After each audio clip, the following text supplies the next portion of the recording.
name is Samaklan. I'm from Hope, British Columbia. My English name is Mike Kelly. So you are a residential school survivor. Yes, I am. Can you tell me a little bit about that experience for you?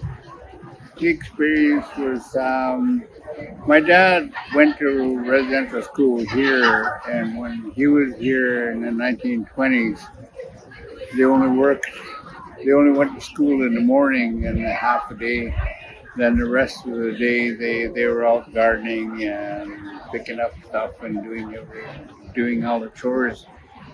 And so then my mother died in 1956, so my dad coerced me to go to residential school because he was a logger, and he couldn't take care of us and go to work at the same time. And being that my mother was gone, and so I went to St. Mary's in Mission, and it was kind of different than what he explained, but I got along there. I went to school there for 6 years, and the experience that I have it really differed. If you want to take the good out of the school, then it's there. If you want to take the bad out of the school, it's there. So, and all the children that went to the residential school, like 700 or 800 of them, all became my brothers and sisters because I was with them 24/7 in residential school. You get to know where they're from and what they like, what they don't like. They get to know their culture, everything. And so when I grew up, I still missed my brothers and sisters. So whenever I went to do work in Mount Creary, I remember my friends there, so I'd go look them up. When I went to do some work in Lillooet there, I remembered my friends from there, so I'd go look them up, and that's just to touch the heart, because you grow up with them and they become your brothers and sisters. They know what you like and what you don't like, and I know what they live like and everything. So residential school all depends on what you're looking for. You'll find it, the good, the bad, and the ugly. Like that movie, You got the good people, you got the bad people, and then you got the ugly people, And so it's what you look for, you'll find it. How are you handling the discovery of the 215 children? It's not news to me. I've been doing this work, the work that I do, I've been doing it for the last 35, 40 years, in residential schools. I followed the TRC, and I went to a lot of the schools where they have similar stories to this. I went to one residential school, and the young man says there's 2 bodies up there. He says, I know where they're at, but nothing become of that. So, and hearing about this, and because I'm in the healing field and helping field, that I know I had to come up here and help some of the people that are broken and angry and hateful, and that they're sad because in the ground here is all their relatives. What advice would you give to people that are suffering right now, that are feeling angry and mad and not really sure what to do? It'll differ from each one because I do hands-on healing. I do cedar brushing. I do Reiki is not too much involved, but I do Reiki, and the smudging. I pray with the smudge, whatever. But today I brought and I pray with the candles and the bells. I don't know if you're familiar with the Shika Church. Yeah, and I belong to the Shika Church. As my friends over there, and but I brought them along to help me to do some of the brushings from some of these ones that are traumatized. And that's the work that we do, and I've been doing it for half of my life now. How did you heal? Um, I went to residential school workshops where we talked about everything that happened, and just what you're doing now, asking me how was life in residential school, and you'll find it was the good, the bad, and the ugly. And it all depends on what you want to know.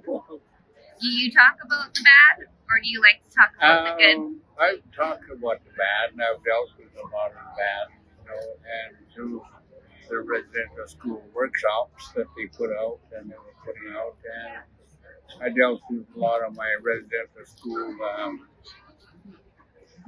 hurts and stuff like that. And today I go around helping the residential school survivors that are just starting to heal. So that's a big plus for me, because when I see those people turn their anger to a smile, that's a big payment for me. That's a big plus. It's not from me; it's from our Creator. The healing comes down through Him, and I'm just one of the conduits. The ones that His helper. What would you say to the people of Seclipmic about what to do next? Right now, the thing that and what we're going through is like the 4 stages of what do you call it? Grief. Circle.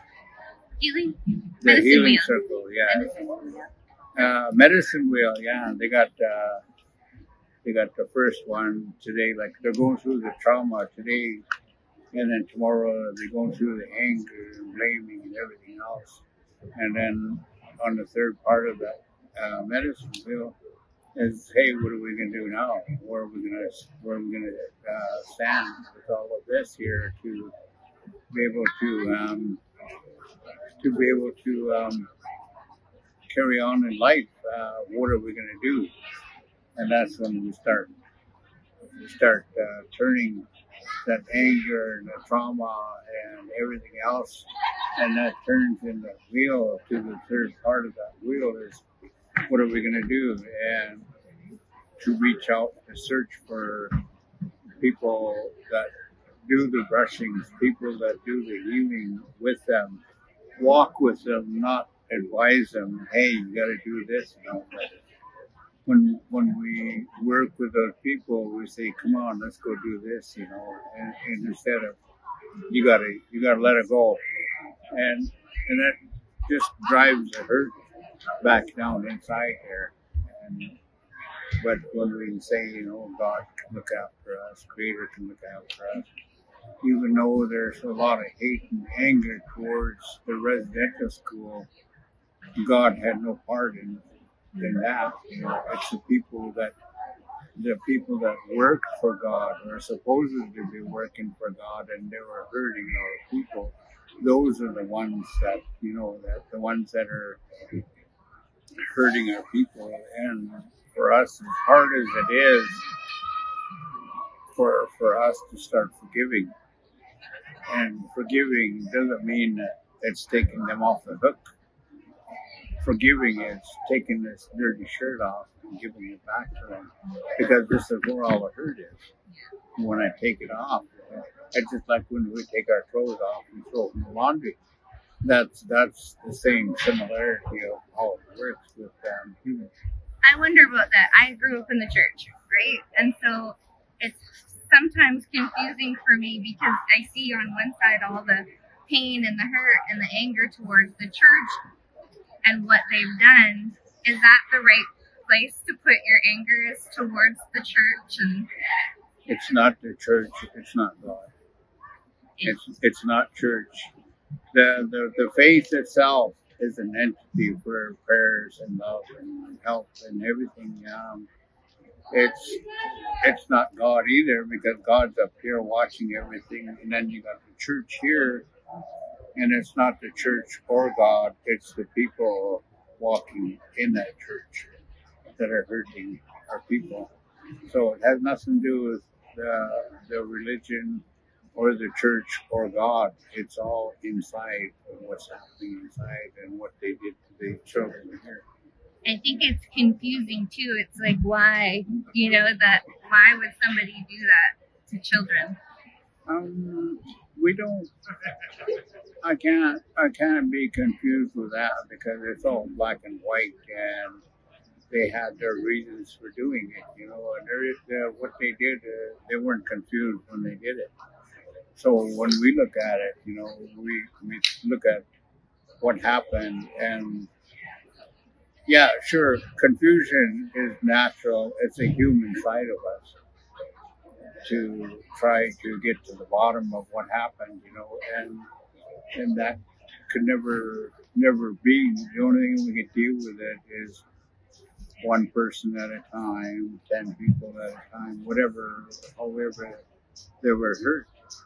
We can't categorize all of that to one big entity there, because we have to do individually, and it's just like when we're healing, we can't pull out everything we have in here and say I'm letting it go. No, I have to look at my anger and wonder why am I getting angry, and talk about it and pray with it, and then say, here, let it go.